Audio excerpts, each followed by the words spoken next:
রাধে রাধে বন্ধুরা, ভুলেও কখনো শিবরাত্রির দিনে মহাদেবকে এই দুটো জিনিস কখনোই অর্পণ করবেন না।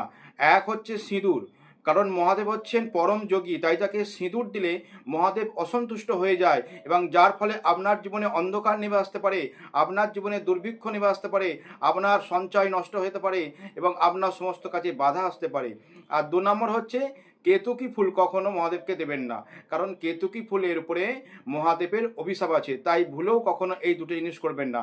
মহাদেবকে কি করবেন, আপনারা গঙ্গাজল অর্পণ করবেন, দুগ্ধ অর্পণ করবেন আর বিল্লপত্র অর্পণ করবেন। শুদ্ধ মনে যদি মহাদেবকে এগুলো অর্পণ করেন, মহাদেব অল্পতেই সন্তুষ্ট হয় এবং আপনাদেরকে কৃপা বর্ষণ করবেন, আপনার জীবনে সৌভাগ্য উদিত হয়ে যায়।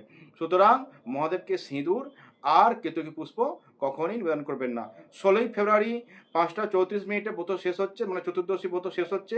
আর ব্রত ভাঙার সময় হচ্ছে 16ই ফেব্রুয়ারি 6টা 59 মিনিট থেকে বিকাল 3টে 24 মিনিটের মধ্যে ব্রত ভাঙার শুভ সময়। রাধে রাধে, সবাই ভালো থাকবেন। আর আমার চ্যানেলটিকে অবশ্যই সাবস্ক্রাইব করে সবাই আমার সাথে যুক্ত হবেন। নিতাই গৌর হরিবোল। রাধে রাধে।